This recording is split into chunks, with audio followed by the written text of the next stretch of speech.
A relative of mine lives up in Boston, and they recently took a hike up the Blue Hills just outside of Boston, and they shared a picture that they took of the city of Boston from a distance when they were standing at the top of the Blue Hills.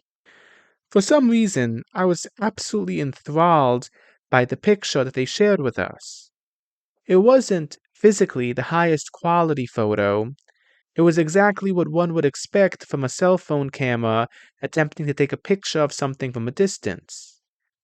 But there was something about the subject of the photo that drew me in.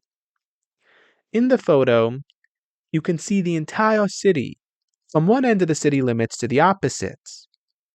Yet you can also see the entire physical environment surrounding it. What sticks out to me is that it makes one feel small, but not in the sense of undermining the beauty and largeness of the city, but in the sense of showing that there's this whole big world beyond the city.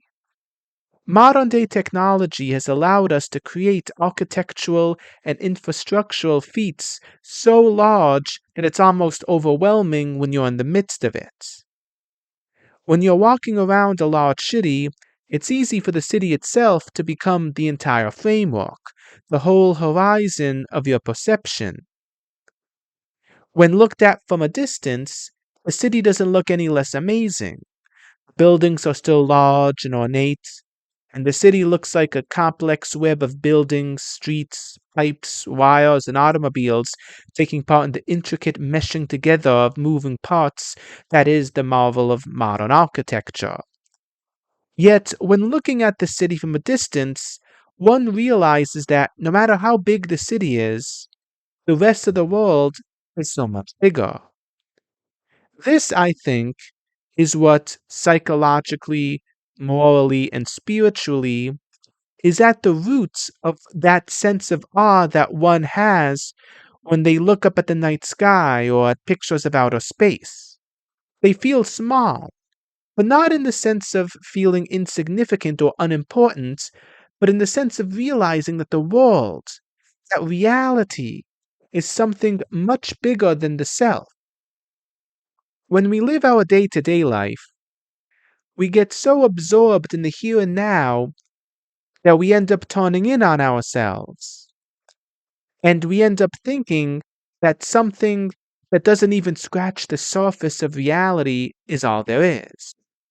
We know that this isn't the case. Subconsciously, we act as if it is.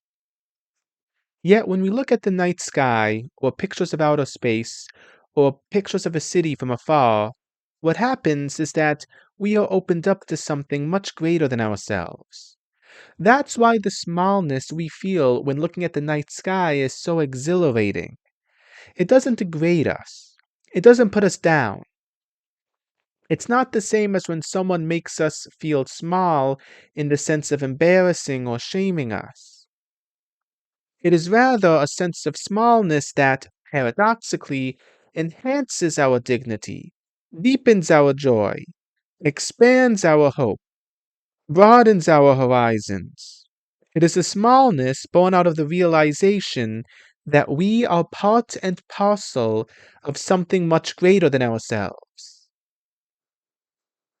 Even man made structures can reflect this reality. One of the jobs that I work as is as a journalist for the newspaper of my local Catholic diocese. I recently covered an event at a parish, the congregation of which, when it was first founded, was majority French Canadian. In the part of the country where I live in, there are a lot of Catholics of French Canadian descent, and French Canadian Catholics are known for making large, ornate, almost cathedral esque churches. It'll be just like a normal, regular parish church. They'll be very big and almost looks like a cathedral, even though it isn't. There are also a lot of Italian Catholics in my state, and they are also known for making ornate churches, but there is a noticeable difference in style. The French parishes are known for modeling a lot of their parishes after cathedrals, straight and tall, often built in the Gothic style, ornate. not in the sense of having a bunch of small, intricate details, something that you see in a lot of Italian and Spanish, and to a lesser extent Hispanic parishes, but in the sense of having a lot of large scale or over the top expressions of beauty. Large stained glass windows, large paintings over the sanctuary, tall walls, etc. This one parish I attended was particularly large, and the sanctuary itself looked particularly big. It was elevated by a series of tall stairs, and the structures surrounding what was once the high altar were particularly large and ornate. It looked almost vaguely like St. Peter's Basilica in Rome. On the screen is a picture of my local bishop celebrating Mass at this parish. He almost looks small compared to the part of the sanctuary that serves as the background. But it is a type of smallness that makes us feel as if we are entering into something much larger than ourselves. All of this reflects what I believe to be one of the cornerstones of art. Good art and architecture, of whatever style it takes, reflects something about the fundamental nature of reality, namely that reality as we see it is a microcosm of the transcendent or the divine. Good art and architecture is born precisely out of those moments of awe, that sense of wonder at the utter strangeness, yet radical familiarity of life, that whereby we are opened up to something infinitely greater. In good art, we don't attempt to impose anything onto reality. Rather, good art is meant to be an expression of an overwhelming response to the presence of the transcendent, even in the mundane. That is why, in my experience, movies, music, art, literature, and even things like comedy that exist for no other purpose than to make a point are utterly transparent and thus come off as cringy or preachy. It's not that good art is devoid of making a point, rather, good art is born out of seeing the beauty or profundity of some truth, of uncovering some part of reality, something bigger than us. We are so attracted to what we see as an expression of the good, the true, and the beautiful that we try to find some way to communicate it to others. All of this leads to the question, what is the purpose of art? It is clear that art serves no direct utilitarian purpose, and yet no one would want to live in a world without art. No one wants to live in a world without art precisely because no one wants to live in a world without beauty. Beauty, as I've said in many other videos I've published on this channel on this particular topic, is one way in which the goodness or perfection of a thing is expressed.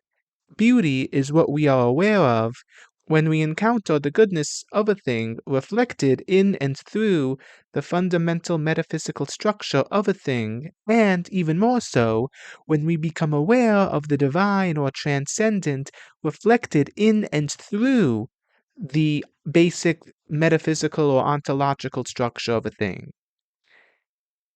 Humans, as rational and conscious beings, not only have the capacity for this awareness of beauty, but also have the capacity to imitate beauty in what they do and in what they build. This capacity for conscious or intentional beauty, for the creation of beautiful things, in addition to the merely passive reception or observation of beauty, is one of the defining features of what it means to be human. That is why one of the most tragic elements of modernity is the reduction of beauty to a matter of taste, the relegation of beauty to the realm of the relative or subjective, thereby emptying it of all of its metaphysical and spiritual profundity. Even more nefarious is an allergy to all things beautiful, particularly more ornate or intricate expressions of beauty, seeing it as elitist or as an obsession with showiness or the more shallow, materialistic elements of life. This mindset is often confused with, or hides under, but is distinct from, a preference for simplicity. The distinction between these two things being seen in the fact that the former only produces some of the most banal, strangest, or ugliest pieces of art ever to cross the history of human civilization. The decline in the qualitative standard of art is one of the most explicit, yet one of the most neglected signs of a civilization in decline.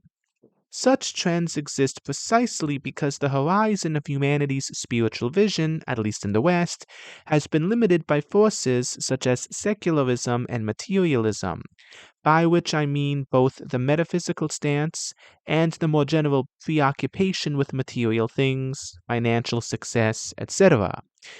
We are rendered incapable of fully appreciating the transcendent in the world around us, and are therefore incapable of creating structures with the ability to imitate what we experience when we encounter the transcendent or the divine reflected in and by creation.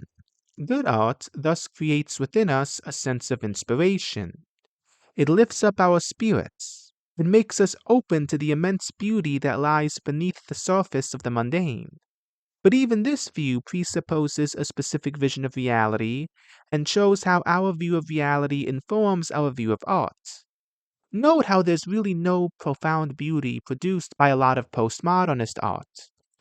Postmodernism assumes that most of our standards of beauty, and even the concept of beauty itself, is completely man made and totally relative.